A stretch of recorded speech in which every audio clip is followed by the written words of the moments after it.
So, this is Lance Grove here with Grove 1031, and today we have a special guest, Duane Horton, the president of the Scenic Land Company, which, by the way, I still actually reflect on from my time actually seeing it. I remember interviewing you at the CCC event, and we kept talking about it, and then when we were done, we walked out, and you had this jumbo screen there, and I was like, "Oh my God, this thing is real." And I could not stop staring at this thing. I was like, what did you build? So Dwayne, please tell us the story about, the Scenic Land Company, because I honestly think it's a bit of an amazing one, and I'm glad to share it. It's been something really special. While we work in real estate, I think our most favorite aspect of what we do is getting to work with people and work for people. Yeah. It's been a real privilege. There's definitely challenges that come along with both, but working through that and makes it worth it. So now we started really in Chattanooga. Being at the property, I went to elementary school in the cove below. Really never even thought about college or future growing up. Really all I thought about was going in the military, and somehow I ended up getting accepted to Georgia Tech. Started out chemical engineering, but ended up in architecture.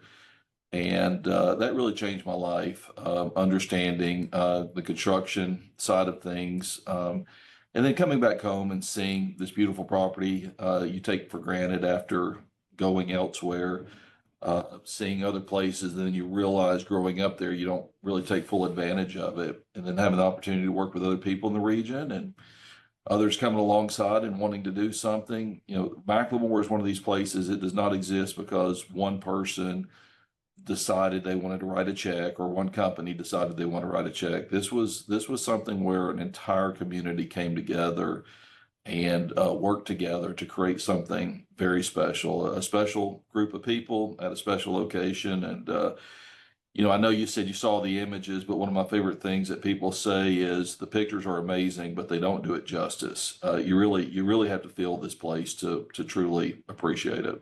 Oh, that's perfect because I made sure to take you up on your offer to come visit. And I cannot tell you, my wife is extremely excited because she was there too and she saw the picture. She goes, "Is this real?" Because I'm from St. Lucia. She's from Bahamas. And Okay. this is actually her first time, basically anywhere outside of Bahamas and New York, because Oh, wow. yeah, that's literally where I think all immigrants go straight to New York. And when she saw the picture of this, and I told her like, "Hey, you invited us," she's like beyond excited. But kind of like more so, just like you brought up, it's not just the aesthetics, how these things look, but this is like her first time into this, the deeper states of America. So she's learning so much about the culture. So I'm excited to see the community that you guys have there, and to explore that.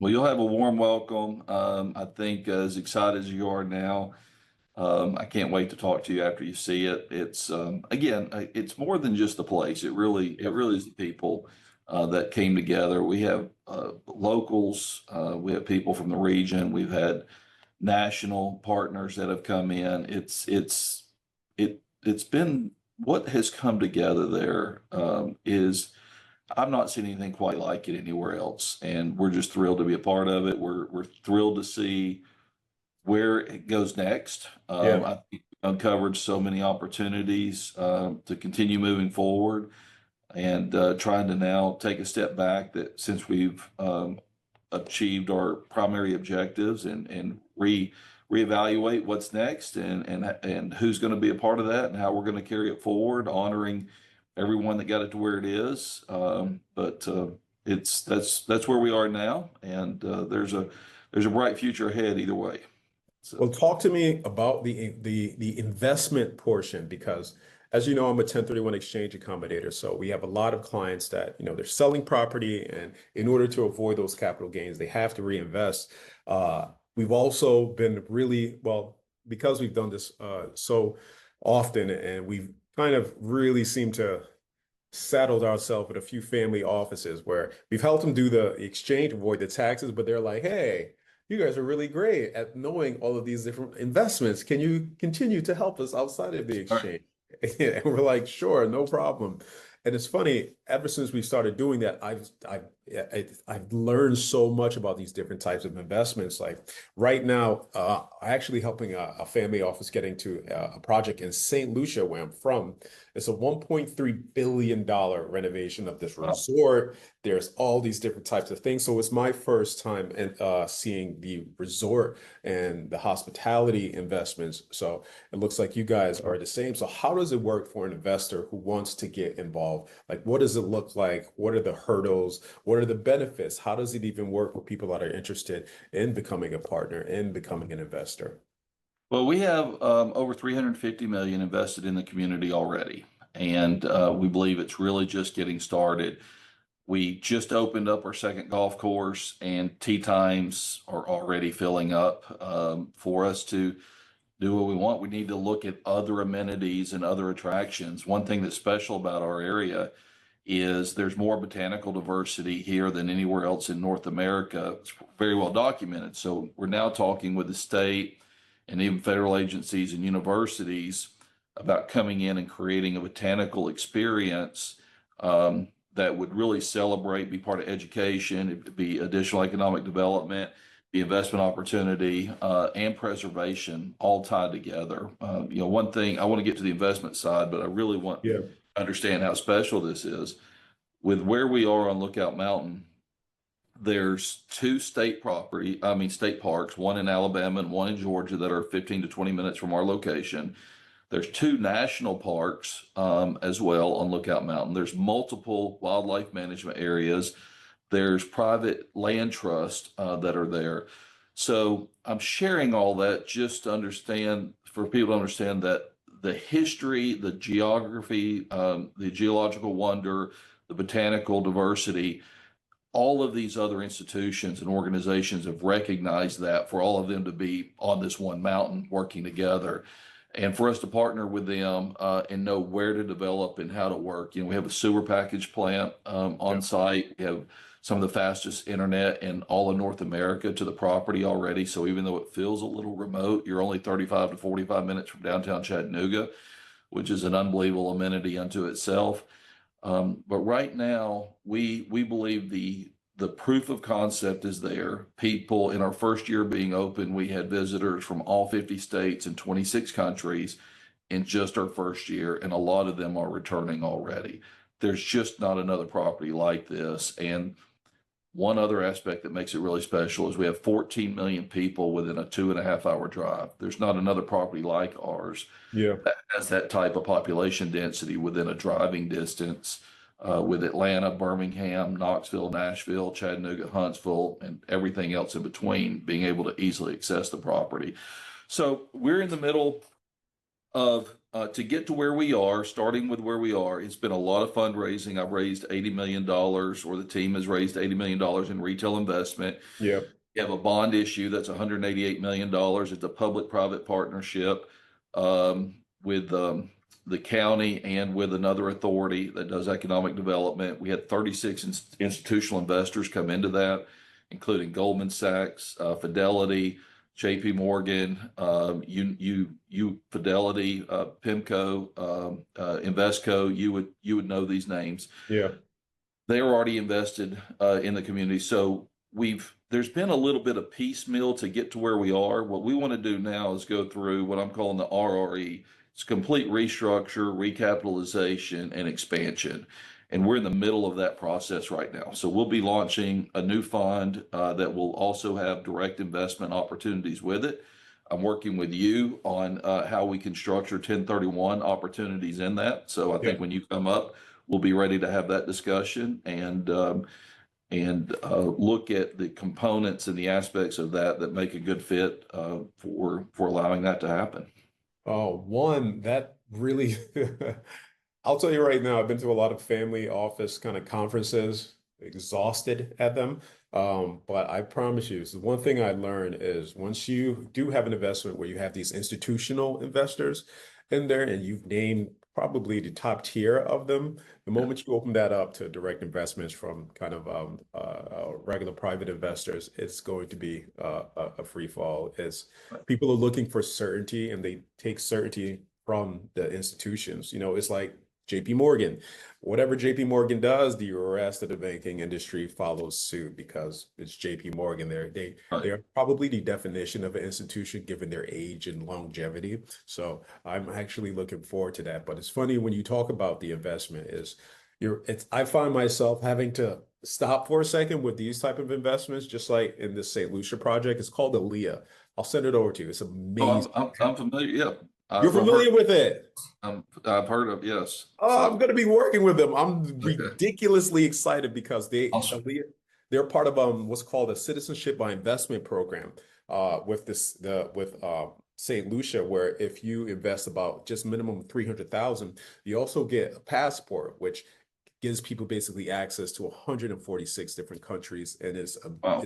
it literally accounts for about 9% of St. Lucia's entire GDP. So I'm pretty Well, excited. Yeah, I'm like excited because I left when I was 7, and now I get to come home and bring capital, and it's so that's what I'm it's very telling you. rewarding.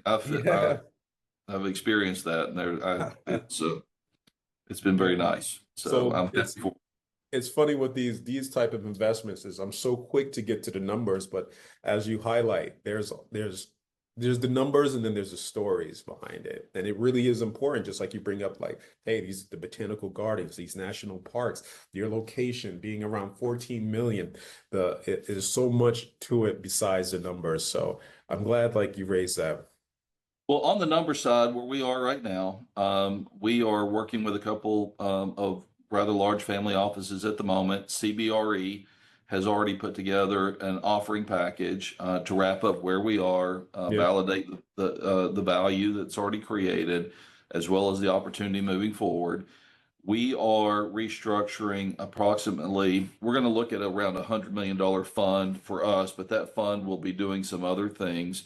Approximately 60 million of that will be remaining in this project. Of that 60, we have soft commitments on new cash and existing rollover of approximately 40 million.